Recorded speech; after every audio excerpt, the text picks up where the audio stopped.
Hello, this is MrChabry. Last time, if you remember, we got our first Pokemon, and that's going to be our Tepig named Jalapeno. Let's go ahead and take a look at Tepig, get a sense of what we are working with. Nature-wise, this thing has a lax nature. Off top of my head, this is one of those natures that I usually don't remember. Uh, So a lax nature is going to increase defense and decrease special defense. Not the greatest nature. An adamant one would be much preferred, but we will work with what we have here. So of course, our next stop is going to be Accumulatown, and for that we will continue north. And we will be stopped right here by a wild Pokemon. And of course, one of those wild Pokemon that I alluded to in the last episode is Patrat. Patrat is a decent Pokemon if you want to catch something early on. It's not going to be great in the later part of the game. But this Pokemon exists kind of like the Rattata of this game. Just one of those Pokemon that gives you a quick normal type who actually learns quite a few HM moves later on. So this would be a decent Pokemon, at least for that. It is not that hard to take out, since it is pretty much the Rattata of this game. And you can see our nature really playing out because our special defense is so low compared to our defense. And we finally get a fire-type move, which is really, really nice. You always want to have some of those moves that are the same type as you, because you get a same type attack bonus on those. Alright, so we will go ahead and compare our Pokedex with our Bianca and Sharon. She is surprised that we only have Tepig. We didn't catch any Pokemon. And of course, I don't want to waste any of my Pokeballs on any of these Pokemon that really aren't going to be used on my team. I've already got a plan for my entire team breakdown. Usually how I enjoy playing Pokemon is to at least have an idea of what Pokemon I would like to use. So here you saw Professor call us on the X Transceiver. Then up here we get to Accumulatown. You can go down here, but there's not really anything down here yet for you. There is this little building here, and you know, the buildings look really great in this game. They really do. It is a huge upgrade from Generation 4. The towns have so much depth to them. But you can see here the professor standing aside to the Pokemon Center. And this is one of those other tutorial things for first-time players that are kind of reviews for people that have played a Pokemon game before. The big thing that happened here in Generation 5 is that Pokemon Centers and Pokemarts were combined into one building. You know a lot of other Pokemon games if you played them. Most of the time, the Pokemon Center is separate from the Mart. They're separate buildings. One will have a red roof, the other would have a blue roof. Well, here, it's all one. And this is actually something that they kept forward. And, you know, if you're thinking of the most recent Pokemon games as to the release of this video, Scarlet and Violet, they not only have the Pokemarts and Pokecenters together, but they've added a feature of the crafting building, which is represented by a green counter, where you can craft items, those items being TMs, which, interestingly, break in the new generation. However, Generation 5, you don't have to worry about that because TMs are reusable. And eventually we will be having access to some of those TMs. So we're over here talking to the Mart clerk. And Bianca doesn't know what to buy. I know what to do, and I will go ahead and leave because I am okay. So as soon as you leave the Pokemon Center, you're going to see a ruckus over here. Let's go ahead and check out what's going on. You can see these These guys look like they stepped right out of a Ren fair or something. They're wearing helmets like a knight. And you see this Getsus fellow. Now, you might remember him from the intro. And here he's kind of laying out what he would like with the Pokemon world. He believes Pokemon should be liberated. And that they should not be expected to go into Pokemon battles. That's not how partners work, he says. You can see the crowd starting to feel a little guilty. They're thinking back to when they sent out their level 1 Pokemon against something that was probably level 60. And they just gave a thumbs up and smiled. Of course, Getsus here really is explaining the relationship between people and Pokemon needs to be rethought. And then his team, Team Plazma, the guys that are dressed in Knight's outfit, they just walk out of town. And you can see they've really got the crowd thinking about this. And then as the crowd disperses, well, what do you know? Some guy just stands there looking like an anime villain with big green hair. And he's going to walk down here and talk to Sharon and the player. And his name is N. Just the letter N. Now this guy is going to be a mystery throughout the game. But once you reach the end, we're going to learn a little bit more about his life.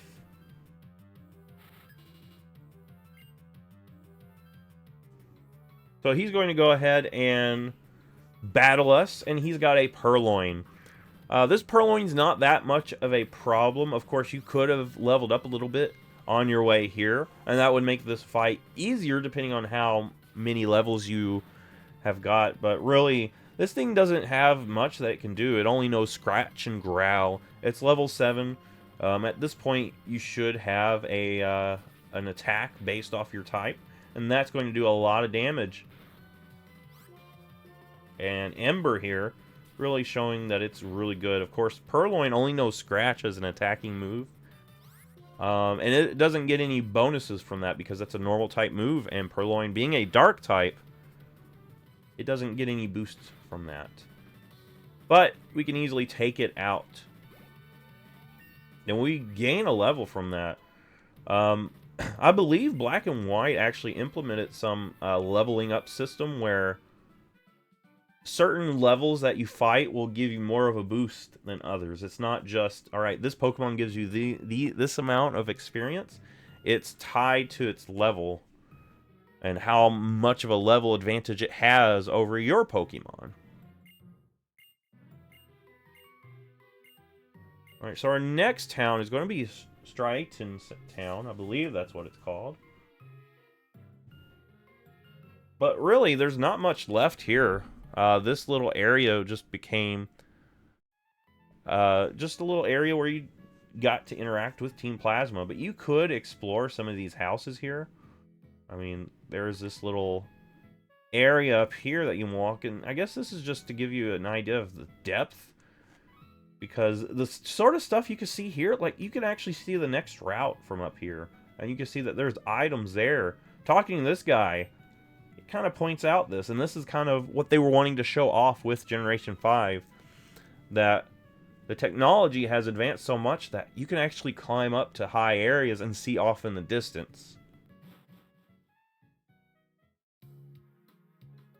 Now, that kind of gets blown away when we look at Pokemon Scarlet and Violet, where of course you can see off in the distance. That's the main draw of that game. You can climb up anywhere. You can see whatever you need to see. But immediately leaving the town, we're going to get a call from Mom asking how our journey was. And she's going to hang up saying, I need to talk to you. She was right there. She was following us, and she had this whole plan where she was going to call us and then say, hey, I'm right behind you. And of course, you notice we weren't walking very fast. That's because we didn't have any running shoes. You can't run without the running shoes. I know it doesn't make sense, but you can't. But now with your running shoes, you can actually run. I guess it's kind of like Crocs. You have that little flat part that if it's in the up position. If you start running, you will lose your Crocs. So I guess this is just, think of it as just all the little flaps that you could put on the back of your Crocs to lock it in. Well, really, we can go ahead and look at our Pokemon. We are kind of in a weakened state. We're going to continue on. You see this rock down here? You're not going to be able to interact with it yet. Later on, you will get an HM of strength, and you can actually interact with that specific rock. Now, say that you are wanting to catch a Purloin. You thought that was such a cute Pokemon. Well, there are Purloin in this stretch of grass. And then here's one of those Pokemon, Lillipup, that I talked about before. Now, if you're really wanting a normal type, Lillipup's actually a good choice. Even in its final evolved form, it actually still does pretty decent on a team. We're going to go ahead and get our first trainer battle that's not a rival.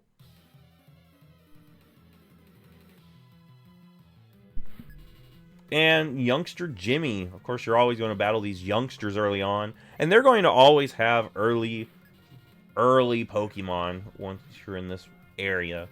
They're not going to have anything crazy. It's just a way to kind of get used to trainer battles. Now we're going to get hit with a crit, which is actually not good. But you can always use these potions. Potions are a great item to have on. Normal potions will heal your Pokemon up 20 HP. But as you go along, you get better potions. You get super potions. And then what I usually do later on in the game is instead of using potions, I start using soda pops and waters because they actually heal more for their buck than the straightforward potion. But you notice, and this is an interesting thing about the Generation 5 games, if your Pokemon gets into the red HP, the music actually changes up. It goes into this intense version of itself. Now you can come down here and jump this ledge. That's kind of what this character will just tell you about. Jumping the ledge. But, you know, then you'd have to walk all the way around. That guy just kind of tells you if you want to avoid the Pokemon battles with wild Pokemon, just stay out of the grass. Easy to do. But now here is the Purloin. We've already saw one of these Purloins. Not that much of a problem. We'll go ahead and Ember.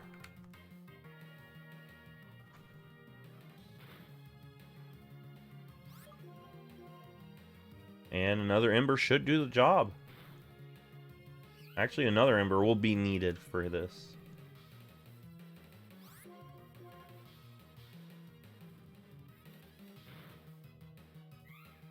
Pretty easy battle so far. We haven't seen anything that's really that much of a threat.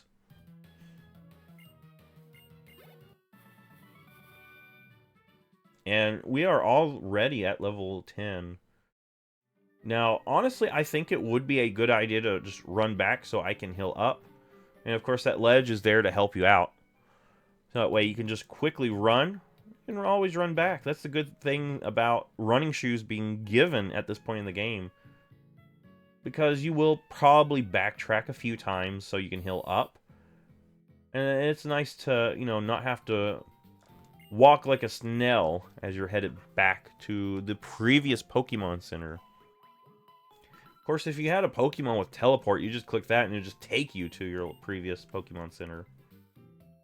Potions, I'm going to go ahead and grab a few. Because I want to go ahead and make sure I've got some so I don't have to backtrack as much.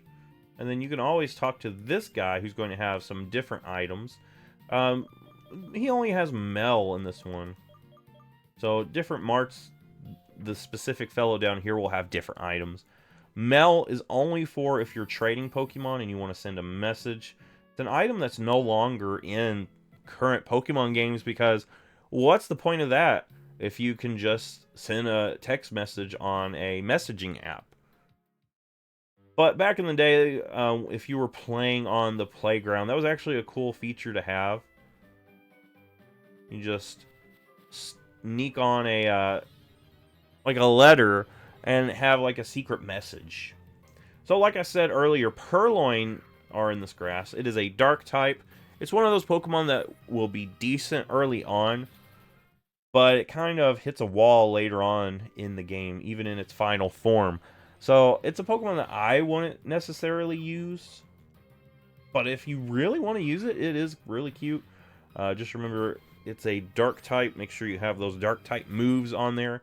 Make sure you have answers for things that dark types are weak to. And in Generation 5, that does not include fairy types, because fairy types were not introduced yet. That mainly includes bug types and fighting types.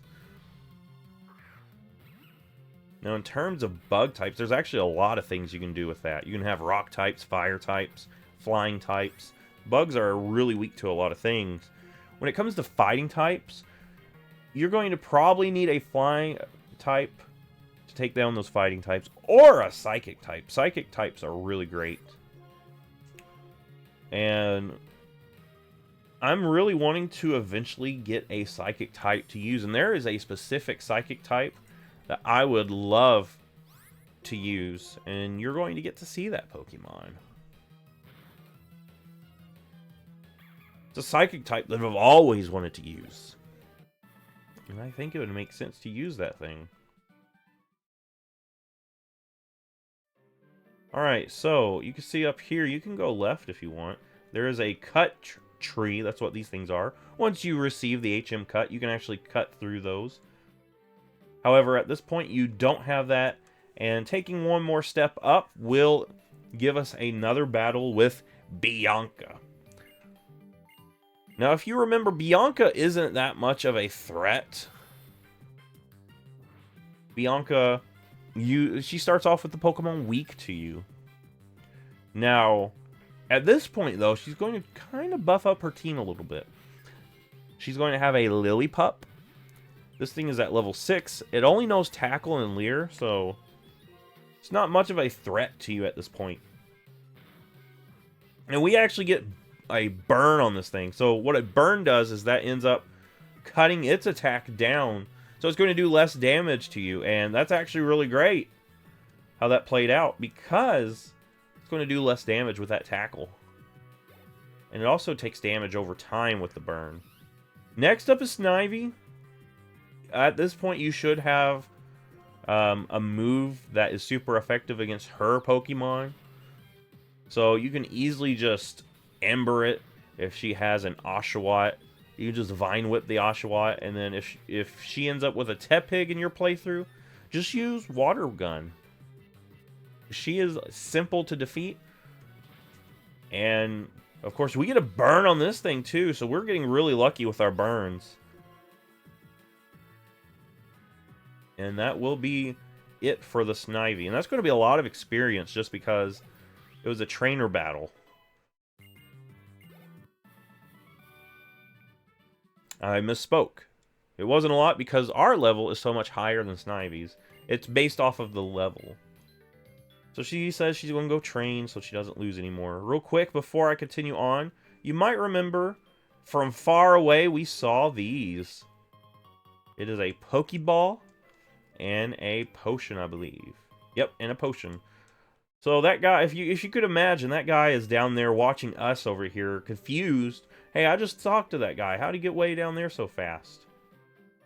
Well, now we are here at Striaton Town. And I think this would be a good place to end this episode. If you like this, give it a thumbs up, subscribe, and I will see you in the next Pokemon video.